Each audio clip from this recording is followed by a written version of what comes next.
सूरतें न जाने किस देश बसतियां हैं, अब जिनके देखने को आंखें तरसतियां हैं।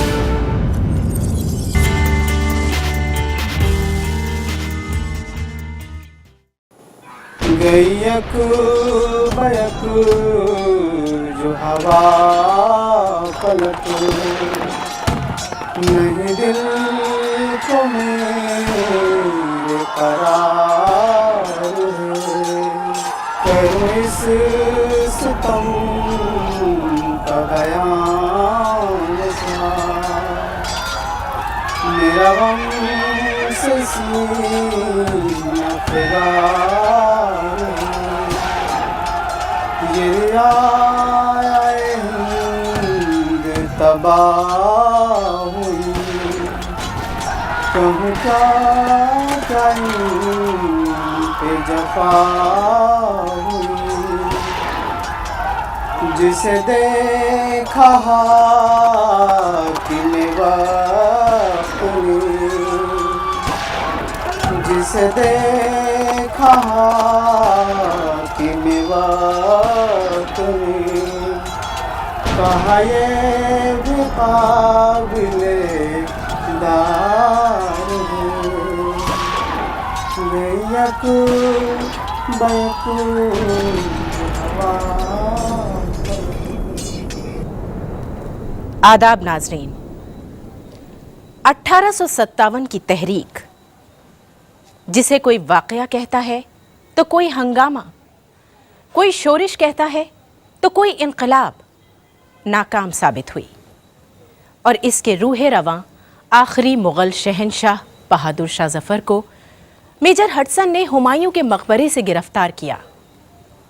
उनके दो बेटों मिर्ज़ा मुग़ल और मिर्ज़ा खिज़र सुल्तान और एक पोते मिर्ज़ा अबू बकर को गोली मार दी।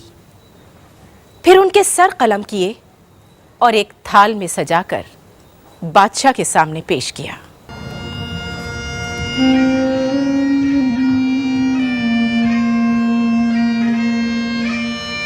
यहाँ रख दो।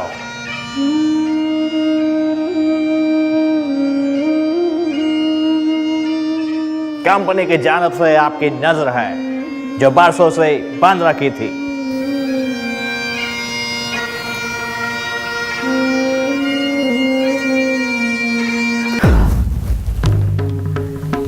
अल्हम्दुलिल्लाह, तैमूर की औलाद ऐसे ही सुर्ख रूह होकर बाप के सामने आया करती थी।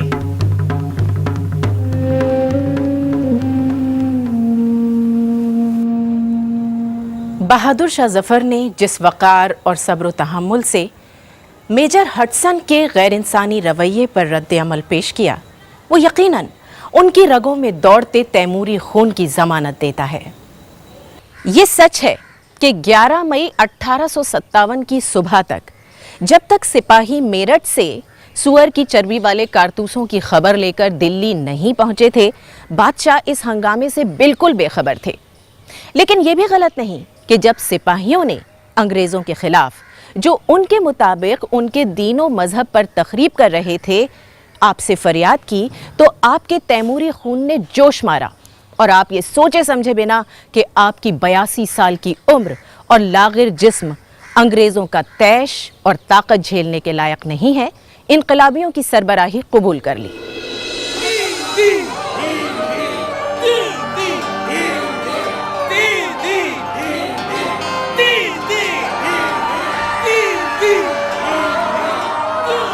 बादशाह तो बादशाहों के साथ चली गई, मैं तो गोशा नशीन हूँ, कंपनी सरकार का वजीफा ख्वार, हुकूमत और उसके कामकाज से बेखबर।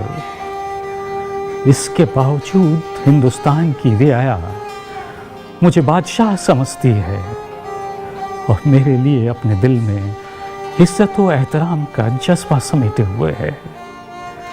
सरज़मीने हिंद हमें इसलिए विरासत में नहीं मिली कि हम इसे और इसकी रियाया को अंग्रेज़ों के हाथों नेस्तनाबूद होता देखते रहें। उम्र अगर 82 साल है तो क्या हुआ, बादशाह होने के नाते मुल्क और रियाया की हिफाजत करना हमारा ही फर्ज है।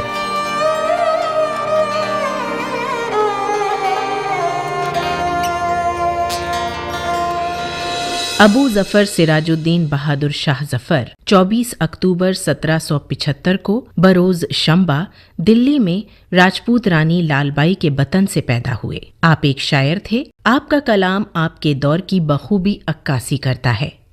जफर की जिंदगी को समझने के लिए जरूरी है कि हम उनकी दास्ताने हयात का आगाज आलमगीर सानी के जमाने से करें। शाह आलम सानी आलमगीर सानी के बेटे थे और आलमगीर सानी औरंगजेब के पोते। 1754 में इमादुल मुल्क ने आलमगीर सानी को तख्त पर बैठाया, खुद वजारत का ओहदा संभाला और हुकूमत की बागडोर अपने हाथ में ले ली। इमादुल मुल्क की साजिशों की वजह से शाह आलम सानी का दिल्ली में रहना मुश्किल हो गया और उन्होंने दिल्ली को खैरबाद कह दिया। 1759 में इमादुल मुल्क ने आलमगीर सानी को कत्ल करवाया और औरंगजेब के एक और पोते मुहियुल मिल्लता को तख्त पर बिठाया।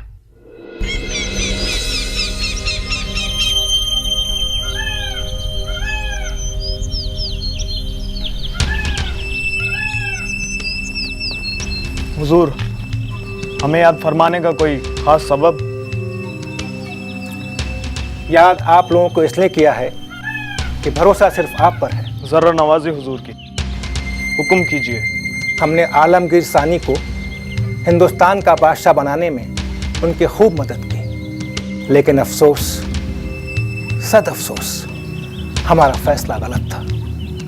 जिस मकसद से उन्हें बादशाह दिलवाई थी वो मकसद पूरा होता नहीं दिखता, जिसमें मेरा, आपका, हम सब का भला था। वैसे भी बादशाह में वो बात नहीं है जो इनके आबा व अजदाद में थी। हम चाहते हैं कि शहंशाह औरंगजेब के एक और पोते को आजमाया जाए, मुहियुल मल्ता, लेकिन इसके लिए आलमगीर सानी का ना होना जरूरी है। जब शाह आलम सानी को अपने वालिद आलमगीर सानी के कत्ल की खबर मिली तब आप मौजा खटोली बिहार में मुकीम थे।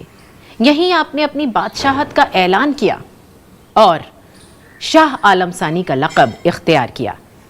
22 अक्टूबर 1764 को सिराजुद्दौला ने शाह आलम सानी की सरकर्दगी में बक्सर के मकाम पर अंग्रेज़ों से लड़ाई की और शिकस्त खाई। मीर जाफ़र ने उन्हें समझाया, बुरा न मानिए, लेकिन ये सच है कि हालात आपके हक में नहीं है। वहाँ दिल्ली में आप इमादुल मुल्क की साजिशों के आगे टिक नहीं सके। आपके वालिद साहब भी साजिश का शिकार हो गए और बक्सर में आपने अंग्रेज़ों के हाथों शिकस्त खाई। आप बजा फरमा रहे हैं, लेकिन 36 लाख रुपए सालाना के एवज बंगाल, बिहार और उड़ीसा की दीवानी अंग्रेजों के नाम लिखना मुझे मुनासिब नहीं लग रहा है। बात मुनासिब या नामुनासिब की नहीं है। अंग्रेज बहुत मजबूत है। अगर इन जगहों पर वो जबरदस्ती कब्जा जमा लें तो आप या हम उनका कुछ नहीं बिगाड़ पाएंगे। ये तो रॉबर्ट क्लाइव के साथ हमारे रसूख हैं जो वो इतनी दियानतदारी से काम ले रहे हैं। और 36 लाख रुपए सालाना की रकम कोई कम तो नहीं होती, और वो भी तब जब बगैर किसी दर्द सर के मिल रही हो। पैसे लेते रहिए और चैन की बंसी बजाते रहिए। इलाहाबाद के किले में शाह आलम उमूरे हुकूमत से बेनियाज 7 साल तक ऐशो इशरत की जिंदगी बसर करते रहे। फिर अंग्रेज़ों और शुजाउद्दौला की मंशा के खिलाफ उन्होंने मरहटों से साजबाज की और दिल्ली के तख्त पर रौना कब्जा हो गए। लॉर्ड क्लाइव ने जो 3 सूबों की दीवानी के बाबत 36 लाख रुपए सालाना देने का वादा किया था, उससे बिल्कुल ही मुकर गए। 1787 में गुलाम कादिर ने दिल्ली पर हमला किया, शाह आलम को माजूल करके उनकी आंखें निकाल लीं। मराठों ने गुलाम कादिर को मारा और फिर शाह आलम को कैद किया। 1807 में लॉर्ड क्लाइव की फौजों ने मरहटों को हराकर दिल्ली पर कब्जा किया और शाह आलम सानी को बराए नाम बादशाह बनाकर उनकी पेंशन मुकर्रर कर दी और एक इकरारनामा लिख कर दिया जिसके मुताबिक बादशाह के खर्च की सालाना रकम बढ़ाना भी थी। अब अंग्रेज चाहते थे कि दिल्ली से बादशाहत पूरे तौर पर खत्म हो जाए। इसके बावजूद शाह आलम सानी के ज़माने तक अंग्रेज बादशाह और उसके दरबार की ताज़ीम किया करते थे और बादशाह के दरबार में अंग्रेज रेसिडेंट स्टीन की हैसियत एक मामूली अमीर से ज़्यादा नहीं थी। लेकिन स्टीन का नायब चार्ल्स मटकाफ बादशाह के इस एहतराम से नाखुश था।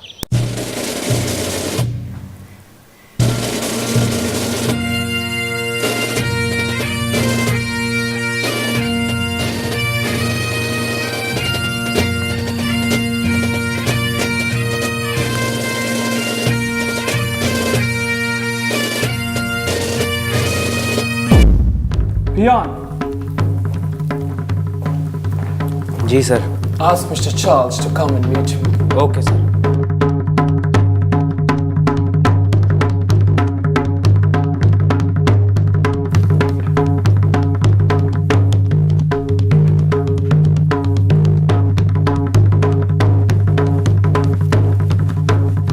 Good morning, sir. Good morning. बैठिए।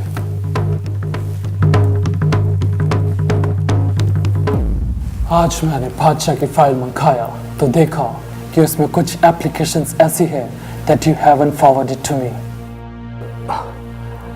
कहीं तो कुछ ना कुछ मुतालबा करता रहता है। हम लोग कहाँ तक? But we have to keep him in a good humor. Sorry, sir. ये बात मेरी समझ से बाहर है। हमारा मकसद हिंदुस्तान में मुगल बादशाहत को मिटाना है। अगर हम बादशाह को बादशाह बनाए रखेंगे, it is not possible sir, it is not possible.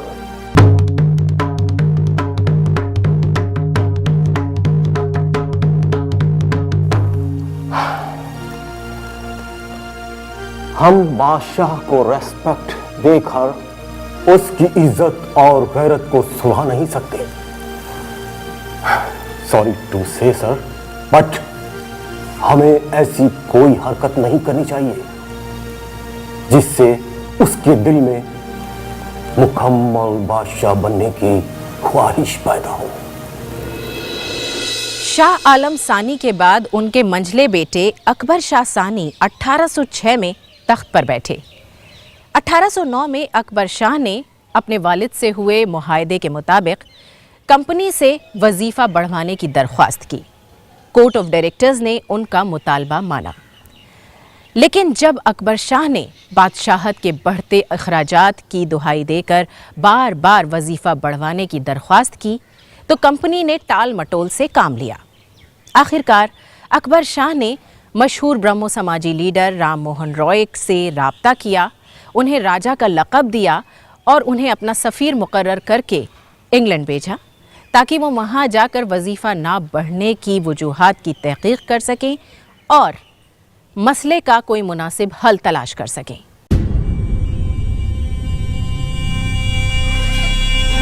हुजूर, राम मोहन साहब तशरीफ़ लाए हैं और आपसे मुलाकात का शर्फ हासिल करना चाहते हैं। अंदर भेजो। जी बेहतर।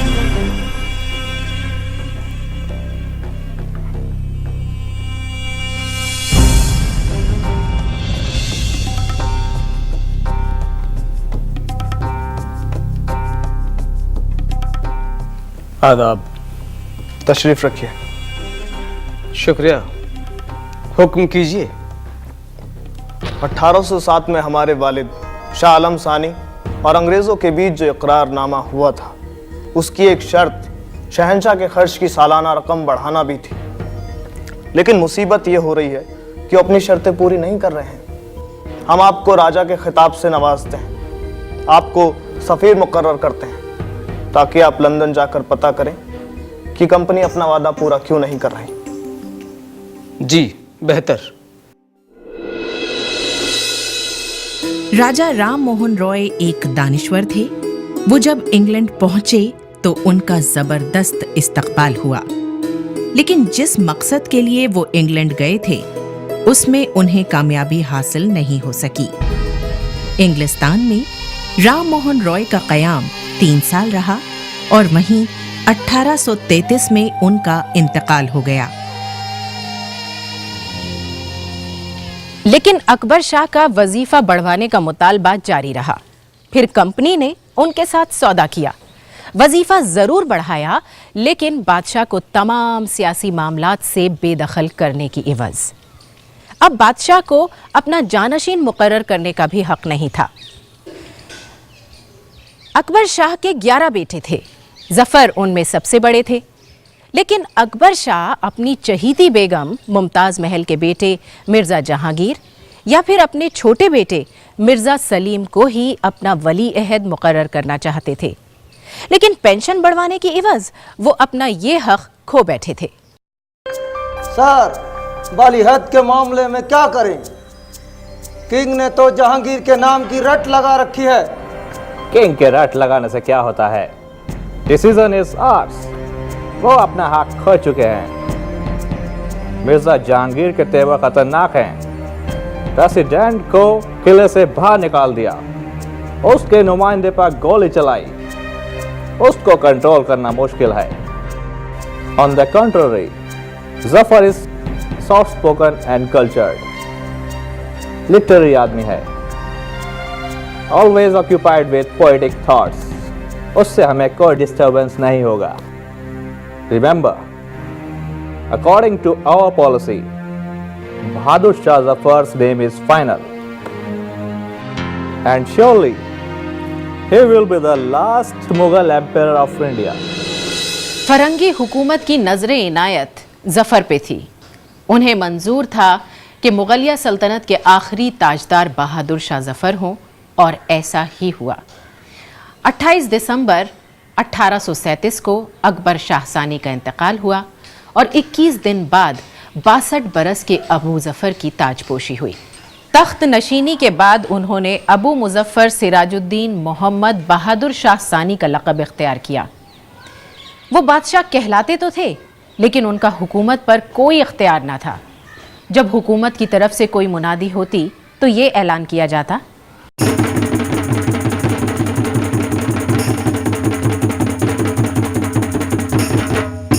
सुनो सुनो सुनो, खल्क खुदा की, मुल्क बादशाह का, हुकूमत कंपनी बहादुर की। वो सोचते तो थे, लेकिन उन्हें इजहार ख्याल की इजाजत न थी। बात करनी मुझे मुश्किल कभी ऐसी तो न थी, जैसी अब है तेरी महफिल कभी ऐसी तो न थी। कहने का मतलब ये कि बादशाह की सियासी दुनिया में अंधेरा ही अंधेरा था। जब बादशाह ही परेशान था तो रियाया खुशहाल कैसे हो सकती थी? चारों तरफ मायूसी थी, बदअमनी थी, सारा शहर दुहाई दे रहा था, लेकिन जबरो इस्तबदाद से रिहाई की कोई सूरत ही नजर नहीं आ रही थी।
हुजूर। क्या बात है सैफुद्दौला, आप बहुत परेशान लग रहे हैं। हुजूर, मेरठ में बगावत हो गई। क्या बगावत? जी, सिपाहियों ने गाय और सूअर की चर्बी से बने कारतूस इस्तेमाल करने से इनकार कर दिया। ओह, खुदा खैर करे।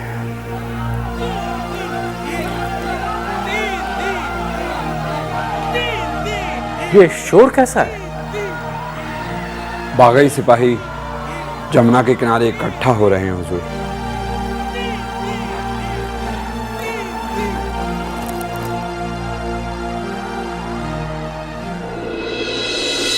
ग्यारह मई की सुबह जब बादशाह हस्बे मामूल बेदार हुए तो उन्होंने गैर मुतवक्का तौर पर इनकलाबियों को अंग्रेज़ों के खिलाफ सरगर्म अमल पाया।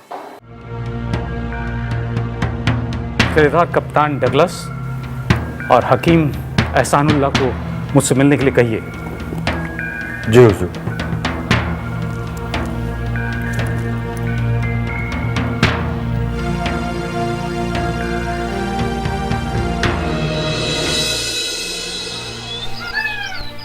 मेरठ में बगावत हो गई। सिपाहियों ने गाय और सूअर की चर्बी से बने कारतूस इस्तेमाल करने से इनकार। मेरठ में बगावत हो गई। सिपाहियों ने गाय और सूअर की चर्बी से बने कारतूस इस्तेमाल करने से इनकार।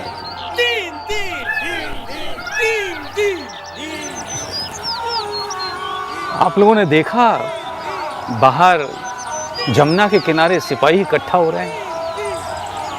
सुना है मेरठ में बगावत करके आए हैं। जी, आप जरा जाके दरियाफ्त कीजिए कि उनके यहाँ जमा होने का मकसद क्या है। जी, मैं ज़ेरे झरोखा जाके पता करता हूँ। नहीं नहीं नहीं नहीं, ये गैर मुनासिब रहेगा। आप झरोखे में से ही उन्हें मुखातिब कीजिए। जी हुजूर। आप जरा मामले को समझकर सुलझाने की कोशिश कीजिए। जी, जो हुक्म हुजूर।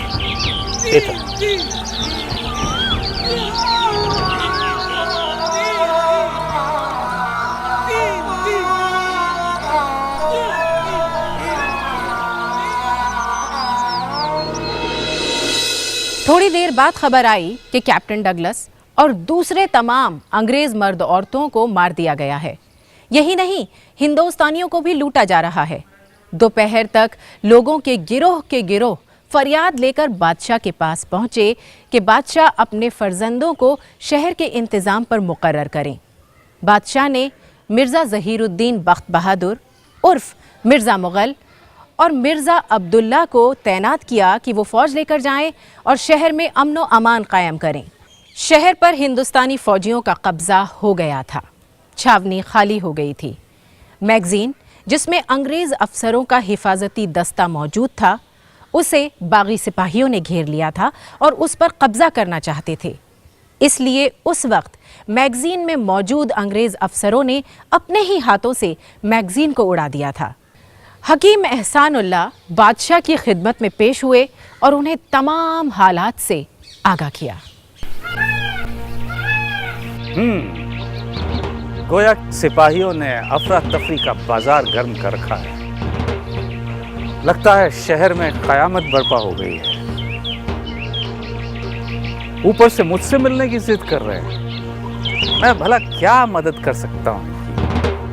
सिपाही तो आप से बाहर हैं हुजूर। अंग्रेजों को चुन चुन कर खत्म कर रहे हैं। मैगज़ीन के उड़ने से उसके आसपास का पूरा इलाका खाक हो गया। लाखों हिंदुस्तानी चीथड़े चीथड़े होकर बिखर गए हुजूर। अफसोस, सद अफसोस। आपको क्या लगता है, मौजूदा हालात में मैं अगर लेफ्टिनेंट गवर्नर को आगाह कर दूं तो? यही मुनासिब रहेगा हुजूर। आप उन्हें फौरन इत्तिला दीजिए।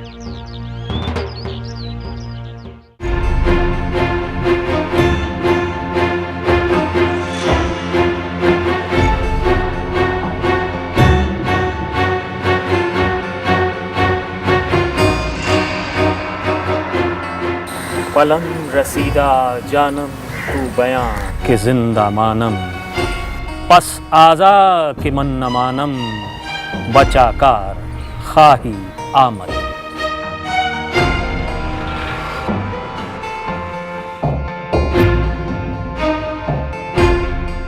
हकीम एहसानुल्लाह ने फिर उन फौजियों की फहरिस्त तलब की जिन्होंने बगावत कर दी थी।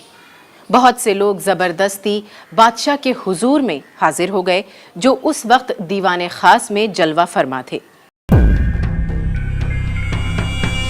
हुजूर, हम आपके फरियादी आए हैं। मैं तो गोशा नशीन हूँ। मुझे सताने क्यों आए? हुजूर, हम मुलाजिम अंग्रेज़ी हैं। सरकार की नीयत में फितुर हुआ और हमारे दीन और मजहब के दर पे तकरीब है। वो चाहते हैं कि तमाम हिंदुस्तान को ईसाई कर लें। मैं क्या कर सकता हूँ? मेरे पास खजाना नहीं है कि मैं तुम सबको तनख्वाहें दूंगा। मेरे पास फौज नहीं है कि मैं तुम्हारी मदद कर सकूं। हुजूर, हम मुल्क भर के अंग्रेज़ी खजाने पर जल्द कब्जा कर लेंगे। मेरी मानो तो अंग्रेज़ों से मसलहत कर लो। हुजूर, आप दिनों दुनिया के बादशाह हैं। सारा मुल्क आपका फरमाबरदार है। सिर्फ हम आपकी सरबराही चाहते हैं।